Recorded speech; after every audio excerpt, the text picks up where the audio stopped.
don't be overwhelmed by that proximity of defeat.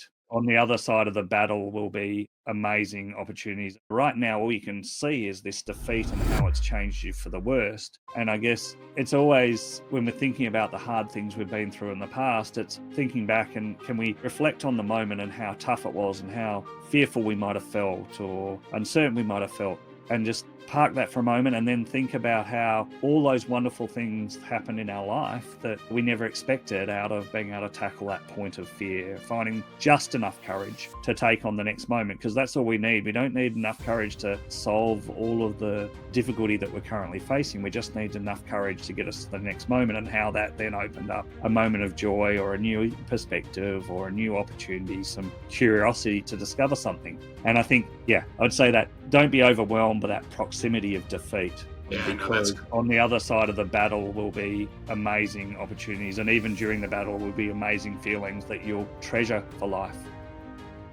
I'm Art Blanchford, and this is Life in Transition. Welcome back to Life in Transition. Our guest today is Mark Berridge, who I'm really excited I've got to meet through a mutual friend, coming to us from down under. And Mark is a father of three, author, speaker, and former corporate leader. So Mark, I'm really glad to have you here and really look forward to hearing about some of your story, which is a really fascinating story. Welcome to Life in Transition podcast. Thanks, Art, and thanks, Life in Transition listeners. So jumping right in, Mark, what would you consider to be the most meaningful transition that you've been through? I think, like all of us, we go through a number of those little life transitions, which are so important. But for me, I had one forced upon me. There are definitely lots of people, right? Life's not in control as much as we try and control certain things. And for me, at 47 years of age, I suddenly lost control of a bike. Typical Sunday morning ride. So I was riding typically 150 miles a week. And halfway through a 40-mile ride, my bicycle, his front wheel has hit a sunken piece of road. I've gone flying over the handlebars, having made a choice that the grassy park, better of my bad options. Unfortunately, there was a stormwater drain 5 foot below ground level. Sorry, I really shouldn't laugh about it, but I can't help it now. And it was pretty painful. I flew high in the air and pile drive myself to the bottom of that ditch. And thank God I had a great helmet and had 8 friends with me. Paramedics were called. Took a while to get out of that ditch. I was in intense pain. I was feeling pretty sorry for myself in that ditch and doing my best just to hold on. And then nothing prepared me for arriving in hospital and hearing that I had a spinal cord injury and 2 crushed vertebrae, and a big chunk of one of those vertebrae had gone into my spinal cord, compressing it, leaving long-term damage. So suddenly, all of the life I thought that was coming at me, all of the things I'd worked so hard for in terms of a wonderful family and the things I wanted to share in the future with them, having accumulated lots of fortunate situation from a wealth and privilege perspective, nothing crazy or anything, just normal average person, that I was going to enjoy retirement and traveling around the world. Suddenly all that felt like it was just beyond my grasp anymore because of that, I guess, hearing those words. And I guess that transition in particular, the first few hours, but it was a pretty tough few years. All of those issues, I guess, were part of my transition. When you had I'll say this cliche of your world sort of coming crashing down on you, Mark, right? So you were told, hey, you've got a serious spinal cord injury, you're in hospital, and you started to question all the things about your life, whether you could do all the things that you had been planning to do and what life would look like in this condition. What was going on for you? What were you feeling at that point?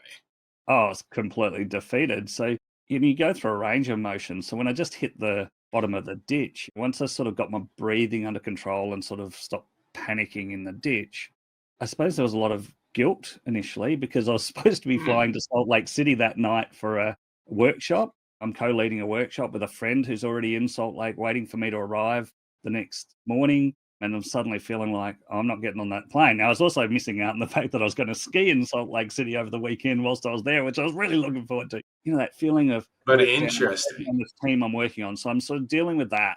And I'm trying to find ways to diffuse that feeling. I think I started to diffuse it by going, one of the guys said, you never know, Mark, it might be, or Barrow, which is my nickname. You never know, Barrow, it might be muscular.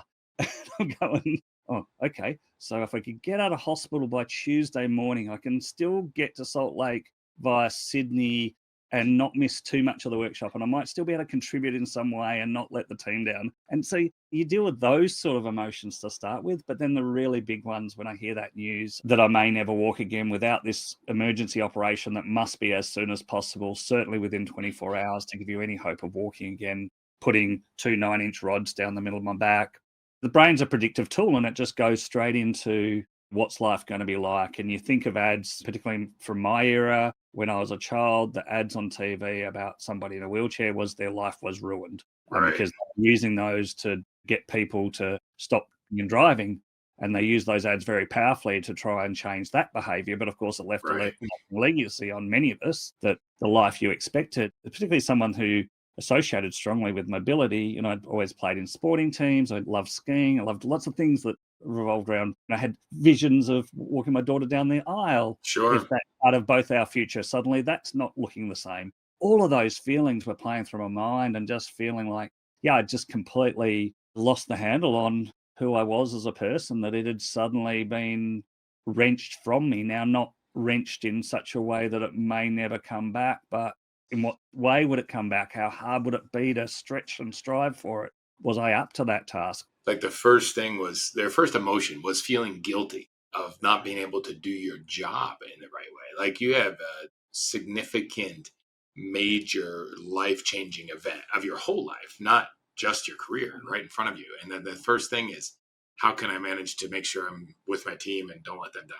Because probably it was too big a factor in my whole life since I was probably at high school and wanting to go off to university and wanting to be successful in business because I wanted to set up a stable environment and a successful family environment and give my kids great chances in life. All of those emotions that sort of obviously very central to my values as a person all my life had meant that for too long I'd allowed the wedge of work achievement, and probably even still a struggle for me today, that wedge of work achievement to be dominant in my sphere of importance to myself, even though it was an enabler for other areas of importance, being this family type of feelings. I think it was just such a big thing. But, like all of us, if you work on a team and you feel like we'd really been putting in, me and my colleague Brett, to make this workshop a success. We really believed in the potential to save hundreds of jobs, to add revenue that would create this much better future for this particular asset. Right. We really believed we could pull this off and this was valuable work. And suddenly my ability to have an influence on my part of that project and try and help Brett and the whole team pull off the whole project was taken away from me. Yeah. So, I mean, it was both a foundational thing because you sort of, the way you just talked about it, is your work sort of became the foundation for all the other good things in your life. It's the way you Yes. provide for your family. It's the way that, you contribute to society. And of course, you maybe also over-indexed, as a lot of us do coming up, over-indexed on the work itself, on life. But you put those together, and that's the first thing that came to mind. And maybe also the most immediate thing that you weren't going to be able to do would be fly to Salt Lake. Yeah. But I also had other guilt, like it wasn't just work, like even really silly things when you're lying in a ditch with a spinal cord injury and you're feeling guilty that you hold your mates up for an hour whilst you're there waiting for the ambulance to come.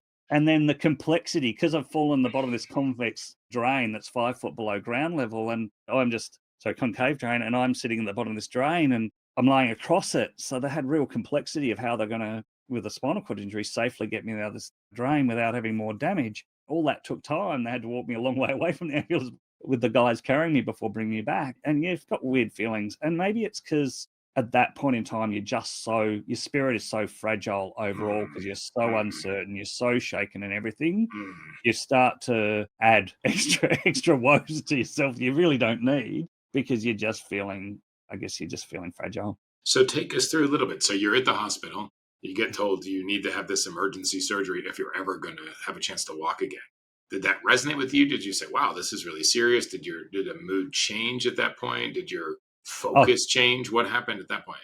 it's hard to fully recall, and I wrote some great diary notes, which made a big difference to be able to Mhm. go back over different stuff. And I'd been wheeled around for a whole pile of scans, and I knew it was serious, but I'd never seemed to have any expectation I was going to hear spinal cord injury. And I think that's Mm. because at some point in time while I was in that drain, they'd asked me to wiggle my toes, and I could wiggle my toes. Now, I'd never tried to move in the ditch, and I don't know whether I wasn't capable of moving or I think more likely my physiology was just smart enough to go, it's not in your interest to move, mate. Right, Do not even right. try. Shut And it the body down. had just Yep. locked down. Yeah. So when I heard those words, I just panic, I think, in my mind. And I wanted certainty because I guess I was so trained for when you're in those difficult situations at work to start to look for the areas of certainty. And if I, Mm, okay, what things do I know? I know I really value the things that feel like they've been taken away from me.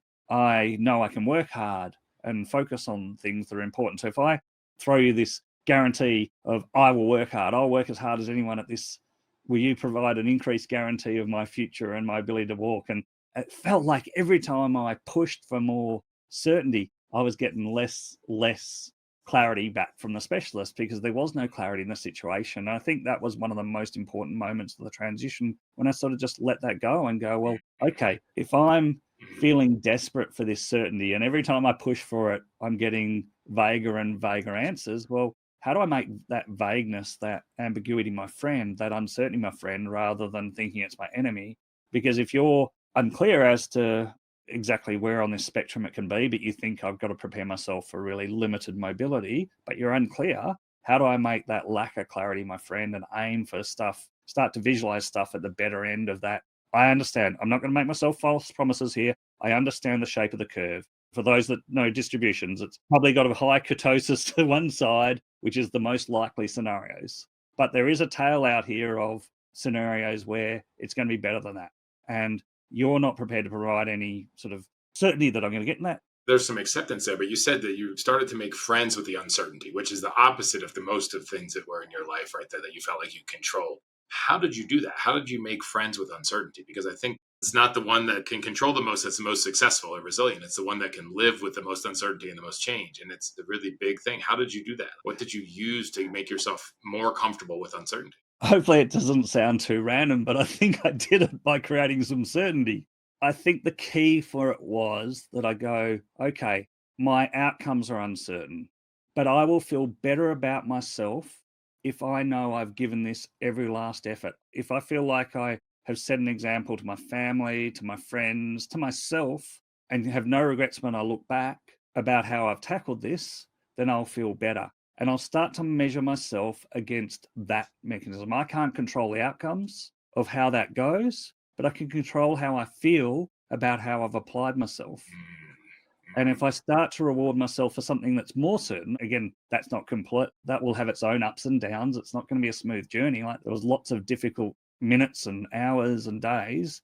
But if largely I can apply myself in a great way and then reward myself for the way I've applied that and try and not rely only on results towards this very high aspirational vision I've got of the level of mobility I might try and achieve, then I'll still feel a bit better. So I think it was that effectively rewarding myself on two scales. There is a progress. I'm going to celebrate stuff like that, but Right. less in my control. What's more in my control is how I show up. And Yeah. I've got to make sure I reward myself and tell myself every day that I feel much better about myself as an individual for how I've shown up. It's the serenity prayer in a sense. Accept the things that cannot change. Yeah, The outcomes I mean, maybe can change, but you don't control them for sure. yeah, And yeah, yeah, encouraged to change the things that I can, which is the process, right? How do I yeah, show up, right? yes, Focusing on the exactly. And circle of the things that I actually control. then you start to understand a little bit more through, I guess, the physio guidance of what you can control and where to focus your energy. And I think you start to appreciate the power of help and actually letting go of some things and allowing people to help you is also very enabling. And what was that like for you, Mark, to start letting people help you? I mean, it's a quite different guy than the one that was worried about his mates waiting for an hour when he was dealing with a spinal injury. How did you get to a place where you were comfortable with allowing other people to help you? I think it was difficult. I mean, I know from a work sense that I've had plenty of situations that asking for help has been successful. But at the same time, I think from a work achievement perspective, a life achievement perspective, my parents probably instilled in me that sense of independence. So you also have relied on that a lot. And I had a friend come into hospital and he basically said, oh, Bicycle Queensland can help in this way. And I go, okay, all right. So I wrote them an email and I was crying as I wrote the email because I was sort of publicizing how isolated and broken and defeated I felt in that moment. It was about a week after the injury. Mm, mm. And then the response came back and it was just so beautiful. And so I cried some more. and felt sorry for myself some more. But it was really wonderful. And it sort of showed me, I think that specific example really showed me that it helped me navigate some feelings. It actually led to some attempted help. The help may not have played out, but it was just really important spiritually. And I ended up with a really strong, what I'd describe as a pedestal example, like a real one that I could keep looking up to, like a beacon, and go, that's the sort of example of if you do this. So, Mark, you might be feeling uncomfortable. You might be holding on to this last semblance of pride about this thing. But if you actually speak up about it, it's going to pay off. It's going to be worth it. And I think that sort of thinking about those examples in the past, that's really proven from a research around effective help seeking behaviors, that having those positive examples from the past that we know where it's worked and how it worked, and reliving those in our minds so that we do them again when we have that situation. We don't have that tendency towards pride and isolation, which I certainly could have had at different periods, is important. So, a couple things I want to follow up on there. First, you said, yeah, I cried some more and I was feeling sorry for myself. And I would say crying is not necessarily feeling sorry for yourself. We put a lot of labels on crying, especially as guys, right? But Yeah. sorrow or sadness, grief is just one of the normal and good emotions of life. And to resist experiencing it is to leave it stuck in you where it can become depression or despondency. And to let it out, to experience it, is to let it be one of the normal emotions of life and let it pass through you. So good for you for having the courage to do that. And I want to take exception with you sort of putting yourself down a little bit there, that I was feeling sorry for myself. No, you were processing your Yeah. grief, and that's really healthy. But the important lesson there is I would have felt sorry for myself regardless, whether or not I wrote the email or not. But by verbalizing it, by writing it, by bringing it to the surface, even if I didn't fully address those emotions in that moment, I become much more aware of them. I knew that I was either parking them for later when I was stronger to deal with them. Sure. And I think that ability to actually, rather than suppress emotions, but acknowledge them and work out and be self-compassionate about that and know how you work through it. And I think in that situation, it really helped me work through, as I said, because that point in time, didn't know who I was in a lot of ways, and just determinedly getting through lots of little moments. But this sort of made me address all those feelings of loss that I was feeling, but perhaps not really verbalizing because I didn't find them very helpful. They weren't driving me forward, and I was trying to focus on all those emotions that found a way to drive me forward. But as a result, I sort of was, you've got the best powerboat in the world and you're driving yourself forward, but if you've got the big anchor hauling into the sand and the rocks, it's not the best, right? And I just found a way to pull that anchor up out of the sand and the rocks a bit. It was still trailing behind me in the water, but it was nowhere near as bad as when it was bumping along the bottom. And how do we keep doing that? By verbalizing those emotions, I guess, or even writing them down, journaling them down, expressing them in some way. So take us through a little bit. So you had that experience, then you had the surgery. What happened with that? How long has the journey been? How long ago was that, Mark? And what's the recovery road? Have you figured it out to be able to walk again? Just over 5.5 years ago, in terms of the injury. Practically is a year learning how to walk again, but I'll concentrate on learning how to walk all my life. I still have issues with my left leg, left foot in particular. So if any listeners are out there just sitting down at the moment, I know there'll be some walking around, but if you're just sitting, just try and lift your front of your toes off the ground. So I can lift my right toes off the ground about a centimetre, half an inch. I can't lift my left toes off the ground at all. Like just if I'm just sitting here at the ground, there's no way. And if I really strain at it, I can roll the outside of my foot off the ground a tiny amount, but I can't lift the inside part of my foot off the ground. So I'll never regain that sort of control. So my skiing might be a little bit mixed next time I get out. I think waking up from the operation was probably the hardest moment, actually. So it took me a few hours to generate hope on that first day and to move from that predictive of all the things I'd lost. Okay, what sort of attitude will I take forward here? But it was only once I woke up from the operation and realized I couldn't push myself half an inch up the bed, just basically could not move at all. And the extent of the pain I was in, that I started to appreciate just how hard the battle was going to be. And of course, you can then make some progress and you find out other issues and you start to realize that your feet are actually important because you just sort of took them for granted, like many other things in your life to that point. And all those complexities. And I think that first time they got me up to try and stand about 30 hours after the operation. And I knew at that point that any movement in bed was horrific and my legs just shook uncontrollably the whole time, and then trying to put weight on them and they're just buckling underneath me and shaking wildly. My brain just didn't know how to control any signals to and from my legs. How confuddling and deflating that all was. But at the same time you go, well, okay, but I've stood up. I'm completely conflicted by this situation. I've made some progress that was so crucial to me, but it's uncovered just how complex my issues are. And I think those constant waves of progress and more learned complexity, which is true of anything in life. Ignorance can really help us take on a new task, and we make some Right, great right. progress as a result. But then we get into the circle where we, in that valley of despair, where you suddenly realize how complex this new role is I've taken on, all the rest of it. And I could think of those examples from my work history and life in general, as we all can, and think about, okay, I have been through these cycles before of now having received more information about my environment of just how challenging this is, but I've got through those examples in the past. How do I find a way to get through this one? So all those sort of waves, just taking it up a level, 7 weeks in hospital, another 3 months worth of day hospital, pretty much full time, then started to get down to part-time private physio and part-time day hospital for the next 6 months, and then started to try and get back into some part-time work. And I'll continue to be in maintenance and rehab for the rest of my life. But God, I've met some nice people through rehab and seen some inspiring stories. So there's been lots of great sides of that difficult coin. So total intense period of recovery was a little bit over a year then, a year and a half. Yeah. A Where year was the that intense was your period. full-time job, was the Yeah. recovery. Yeah. And one of the physios said that to me a week in. He just said, I love your enthusiasm, but you've got to focus on rehab as if it's your full-time job for the next year. I know one of the reasons you're doing that is you want to get back to work. Get to that when you get to it. Right. Rehab is now your full-time work. Right. This episode of the Life in Transition podcast is brought to you by Midlife Transition Mastery. If you have reached midlife and you are successful, you have checked all the boxes, you've done everything you thought you should do, and especially pleasing everybody else, doing what you think everyone else needs you to do, but you still feel like something's missing, like you're coming up empty, feeling alone, feeling misguided or lost. Midlife Transition Mastery Explorer community is for you. Here we will build authentic community. We will learn about the 8 steps to mastering midlife transition, and we will learn and execute living life with no regrets in our second half. Please check out the community on lifeintransition.online/MLTM, Midlife Transition Mastery. And I look forward to seeing you around the fire in this community.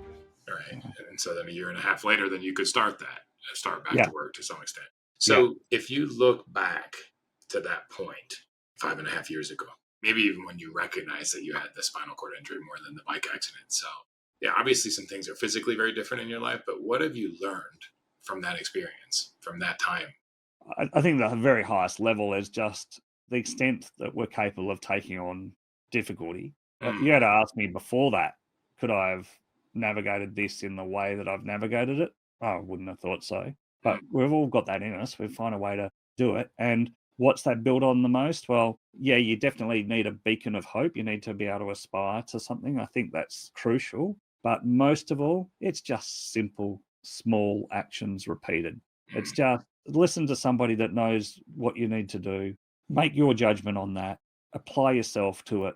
Fulfill with absolute commitment and just lots of little steps, because they do compound. I mean, those of us that have worked in a corporate role where we had a lot to do with net present values or compounding values, we had some understanding of that. And I certainly painted that picture in my mind from day one of like, I hope to be alive for 30 more years, even if I just make sitting up in bed easier by applying all the effort I possibly can now into this window of, I guess, opportunity at the very start. For a spinal cord injury, you've probably only got 6 to 12 weeks at the start where the majority of your recovery will come, and they provide no guarantees of any recovery post a year and probably 0 post 2 years, but they really don't know. I think you do continue to improve, but they're right. The majority of it's in that very early periods. Throw myself at that 2-year period as hard as I can, keep throwing myself at the situation to make progress, because any small improvement counts for a long period of time and is really valuable to me. I painted that picture, but also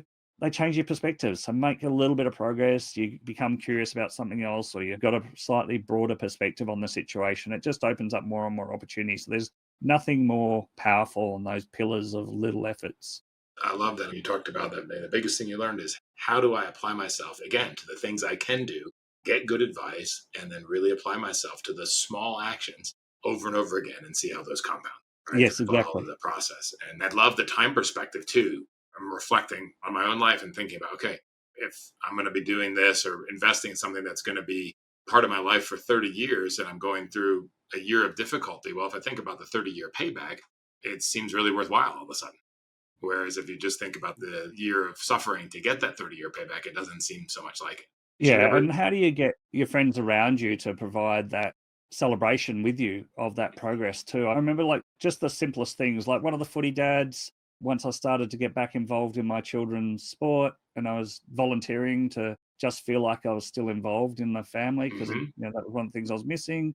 And every week he'd just say, "You're walking so much better than last week." I knew that I was working so hard, and I think he was saying it as much as anything because he knew how hard I was working to make the improvement.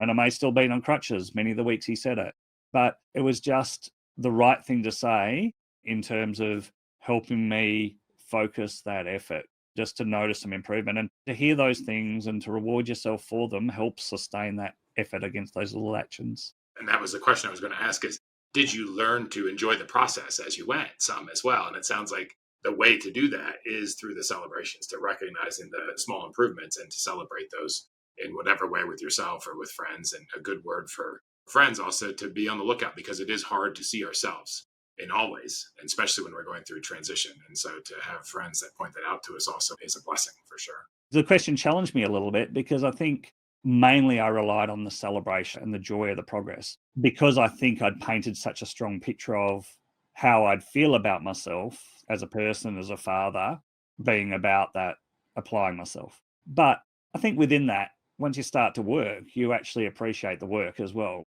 For months, all I would do was try and strain my toes to try and get any level of movement in my toes. And at the very start, that was just in bed, like every half an hour, rather than sit here and feel worried about the future and all the things you can't do. Let's just focus the mind on pulling the toes back towards you. Just do whatever you can to move those toes back and forth and to feel like you're moving them. And I don't know if I'm moving them at all, but I was trying to Right. and feeling connected to them. And so I think I really appreciated the actual work itself, but it Mhm. was so closely related.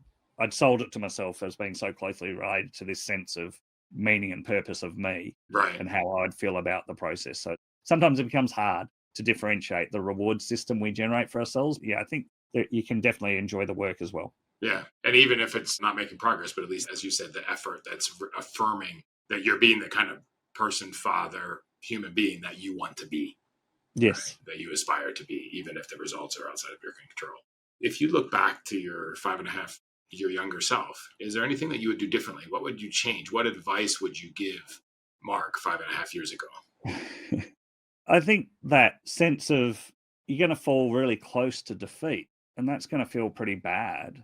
And that will feel very proximate and no constraining, no smothering to you, that really blankets you, that sense of defeat.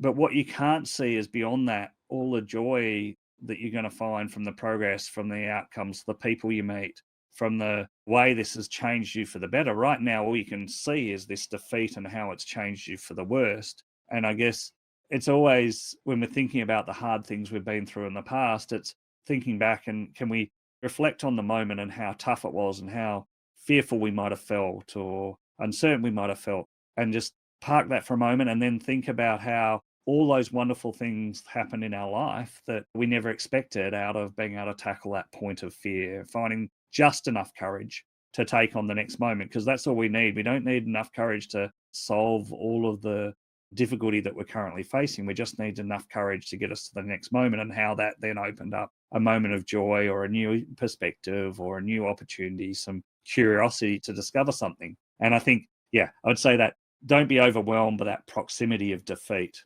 Yeah, no, that's because on the other side of the battle will be amazing opportunities. And even during the battle will be amazing feelings that you'll treasure for life. I love that. This episode of the Life in Transition podcast is brought to you by Transition Mastery Coaching. If you have made it to midlife and you're successful and you are going through transitions in your life, in your business, in your career, or in your organization, and you are looking to master those transitions, to make the most of them, to accelerate into the next phase of your organization or your life, if you're facing challenges in your business, challenges in your relationship, challenges in your health, and you really want to transition those quickly, I'm here to guide you for that. And I look forward to working with you. And you can sign up for either Pinnacle Transition Coaching or Summit. Please go to lifeintransition.online/MLTM and scroll to see the Summit and Pinnacle Coaching, or reach out to me directly on my email, art@artblanchford.com. And I look forward to connecting with you and helping you to accelerate your transitions to achieve what it is that you want to achieve in the second half in your organization and in your life, so you can live your whole life with no regrets. To give yourself a glimpse of the good that's coming as well, so that you have not Pollyanna, but the perseverance to take on the task right in front of you in a little bit better or stronger heart. And you don't need to know what that good is. You just need to know good will come of this. Yeah, and obviously this too will pass is a very famous expression, but perhaps coming with it should be, and good will come of this. Yeah, no, I love that. And if you could have whispered that into your ear at that point, maybe would have suffered a little bit less looking at just all the negative things that might come, but thinking about some of the positive things that are going to come as well. Yes. Unspecifically, to know for certain that that good will come of it without having to know exactly what it is. Yeah. I think that's really, really well said and really beautiful. And the experiences we accumulate in life do reinforce that to us, but sometimes we're not taking the time to pause and really embed those past experiences we're having, which give us, I guess, that well of resources that remind us that good will come of this.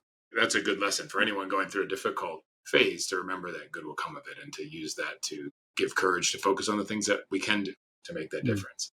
Speaking of that good that would come, what is some of that good that has come in your life, Mark? What would you be missing if you hadn't been through that transition, been through that very challenging physical challenge? Well, I can be flippant and say, well, I'd be missing some pain. That'd be Right? nice. I wouldn't need to sit down to dress. That'd be still a bit nicer.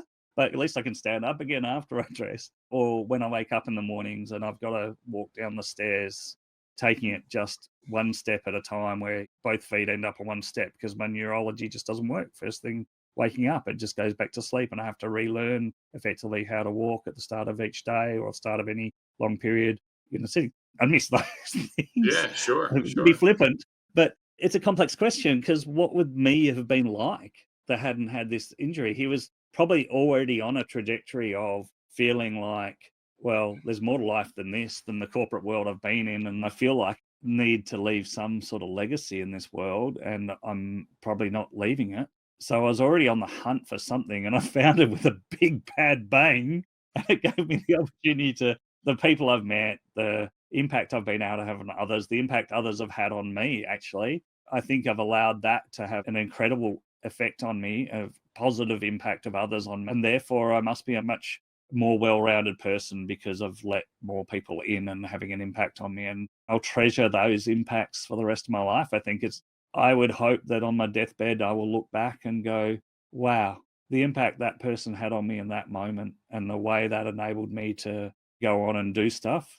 How precious, Right. how special, how blessed am I that that's happened. So I think, yeah, probably that sense of gratitude for the world around me, and blessed for the people that I've met, the other authors, the people that might have read my book or that I've interacted with because of this injury, the opportunity to give back to the hospital that took care of me initially, all of these absolutely blessed opportunities, and therefore the people I've met as a result of that, and the perspective I've got on the good that people are doing in this world. Oh, that's a truly amazing thing that I never would have been as acutely aware of. Yeah, and that's pretty powerful. I mean, that's a very broad statement, to be aware of the amazing good that people are doing in the world, right? There's a lot inside that. Well, because it's difficult to do, because obviously our media in particular, no longer the fourth estate as it was, to try and, I guess, show equity, is actually about blowing into disproportion the negative, because that's what, And unfortunately, that's our own our bias, amygdalas. that's our Yeah. bias, our human And our bias. and our amygdalas train us that Right. way. Like, Yep, we're yep, looking for what's yep, negative, what might kill us, right? That's yep, what we yep. are trained to look at. So, Yeah, yeah. Therefore, we look at it. Then we need 5 times as much positive things coming our way than negative, and it just doesn't happen. So, right. yeah, to now have that opportunity to see all those positives, how good's that? And you're now an author and you speaker and TEDx speaker, and you have that book behind you. I see that's A Fraction Stronger, right? Yes, hang All out these there. things that you maybe wouldn't have had the opportunity to do Have we covered some of the things that are in your book, or is there something else that you would like to share from the book? I mean, I know A Fraction Stronger, obviously in the title, is a lot of the stuff you've talked about following the process and doing the small steps and focusing on what it is you can control and do those consistently with your best ability. Are there other key things you would like to share from the book, Mark? Just break it down to a very high level. So I sort of set it up around metaphors of, I guess, the things that drive us towards that hope and the things that might derail us from that hope. So I called it lanterns that we're aiming towards. Some of those lanterns come from inside us. So I talk a lot about, I guess, the embers of who we are, because I sort of have this vision that for me, I needed more than just the distant beacon on the hill of hope. That was super, super powerful. But I also needed something just to get me to take the next action. Right, something a Next lot closer action. to you, not Something very horizon closer. thinking, but And I right. sort of think about if we've got that little inner glow within ourselves that's just creating enough glow on the next bit of the path that just gets us to take the next step, that's really powerful. So I sort of have those two ends of the lanterns. Mm-hmm.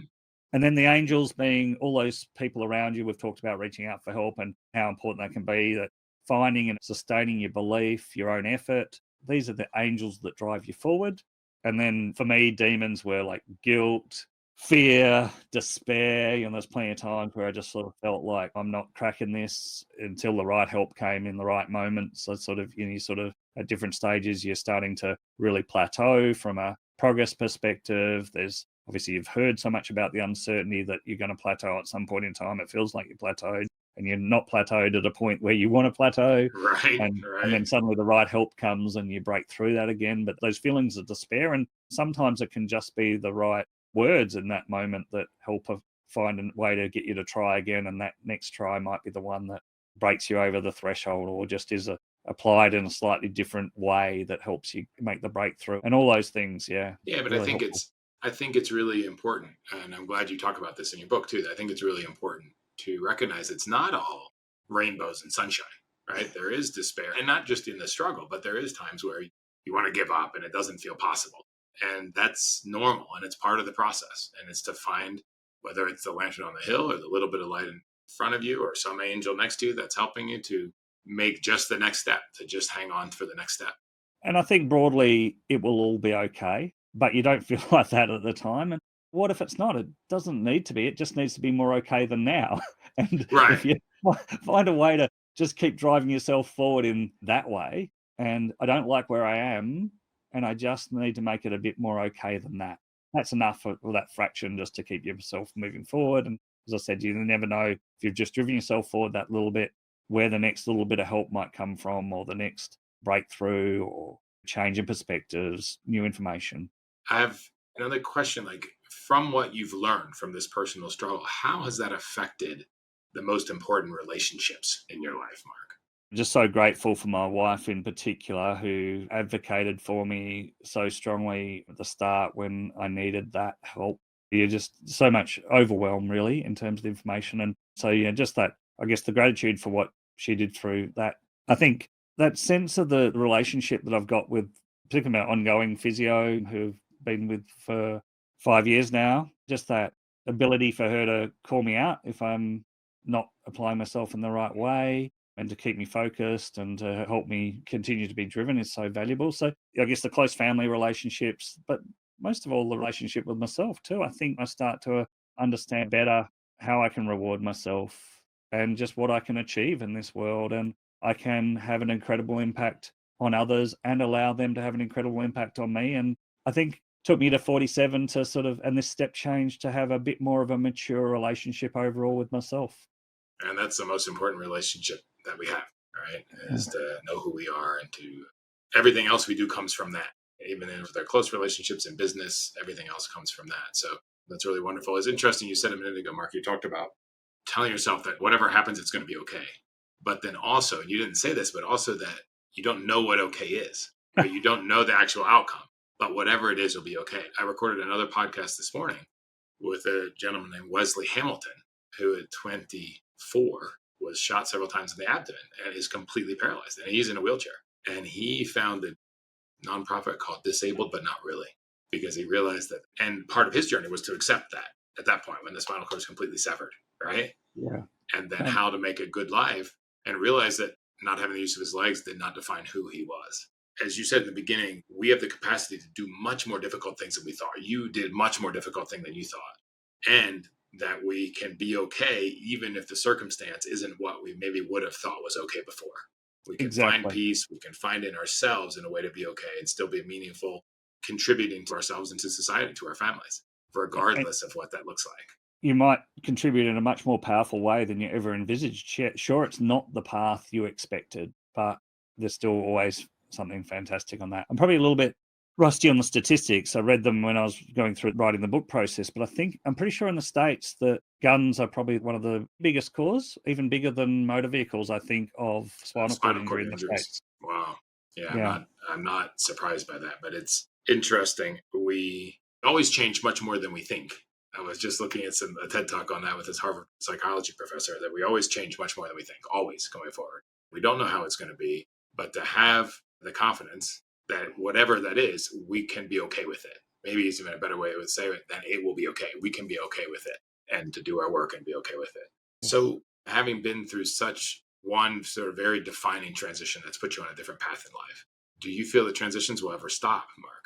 No, I think we're always changing. We're always in transition. For me, it was obviously a step change event, but I think my transition will continue for a long period of time, particularly around that step change. I'm still fully discovering what I'm capable of as a result of that particular incident. I know we've been through such a big difficulty with it. It's still opening up new opportunities for me. And what other books will I write? I mean, I want to write plays eventually because I love the theatre. And that's a Mm, big challenge for me in the future, mm, right? Would I have ever have had the impetus to start moving towards writing books? Well, I talked about it. Would have I actually done it? Would I ever then had the confidence to start publicly saying I'm going to eventually write plays? Probably not. Now I can put all that out there and just go, you know what, they're my targets and I'll chip away at them and now I'll put in place a plan to start to move towards those. And that's great. And then because of those decisions, there will transitions be that come out of that. That'll be even more interesting. And ultimately, isn't that where I are on this planet, is to having interesting experiences, and there's so much wonderful people, so many wonderful things to do and see on this amazing planet of ours that we should take just slightly better care of. yeah. Yeah.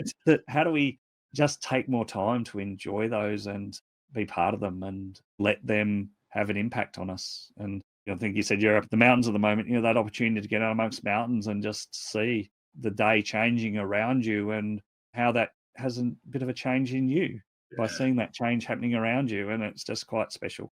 That's beautiful, Mark. And I think that's where we'll leave it, like that, for people to know that the changes are coming and to embrace those and to recognize that life is, and I say this quote a lot from Joseph Campbell, the American philosopher, right? That are you going to say a hearty yes to your adventure? And are you going to embrace that? And the adventure may have twists and turns, like getting thrown off a bike that day. But Yeah. I'm really excited to see what you've made from it. Like you said, never would have been writing plays or thinking about that or planning that if you hadn't had that experience. So life can give us all kinds of twists and turns.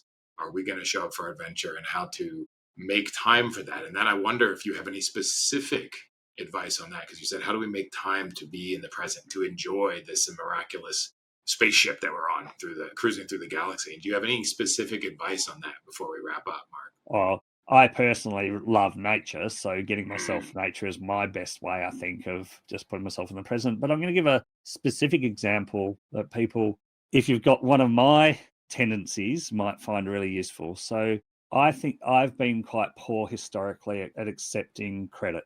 And my youngest child gave me a great example last year where I gave him a compliment and he just simply said, thank you. Whereas I would so often in my life say thank you, but or thank you, and then somehow mm, discount the compliment that I was mm, receiving. So mm. the tactic I now try and use is when somebody gives me a compliment, whether it's online or other, I just try and very simply write thank you.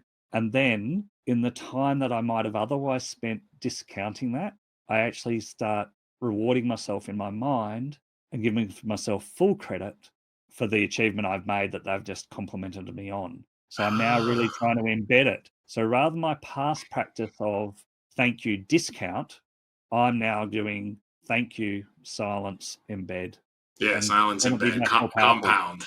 Yeah, so it'll be Oh, more that's powerful. wonderful. We can practice that. I'll say, good on you as a father that your son has the comfort in himself to just say thank you and to not feel like he needs to discount himself. So well done for that, Mark. I'm very grateful for that. And of course, here I go discounting. It could just be because he's a year 12 boy and just was quite happy with the conversation Yeah, ending. so let's But not who discount that. knows? But let's go with your Yeah, version let's not discount it. and thank you. Yeah, there we go. There we go. I might even cut that part out so that we don't have that in there. So, Mark, where can people find out more about you? I mean, what an incredible and interesting story you have. Where can people find out more about you? Yeah, so I'm on LinkedIn as Mark Berridge. You can find it at markberridge.com.au. And yeah, on great podcasts like this one. And on YouTube, you can find my TEDx talk, The Power of Doing Hard Things, all about those Love little that steps. title. And And it's a it's great talk, amazing. too. Great talk. And I Oh, love the title. thank you. And I could have gone on forever, and the writers wouldn't let me, about the importance of that lady, Leanne, who really helped me with the breakthrough and walking and just held me upright and drove me forward. And if you've ever felt completely helpless, it's a pretty horrid feeling. And just to have someone doing their job so skillfully and driving you forward and helping you is really, really powerful. So yeah, hopefully that talk mentally does that for a few people and helps them find that way to drive themselves forward, because we're all amazing at achieving amazing things. Let's go out there and live a great life. Awesome. Thank you. We'll put all of those in the show notes. Mark, I really appreciate you getting up so early in Australia, being with us today. Thank you so much for your inspiring wisdom and story today. Thank you. Thank you, Art. I can't wait to hear what action you are taking. Connect with me on LinkedIn or our website, lifeintransition.online, and let me know. Let a friend know too. It could be a huge encouragement to them and keep you on the track. Thank you so much for joining me today.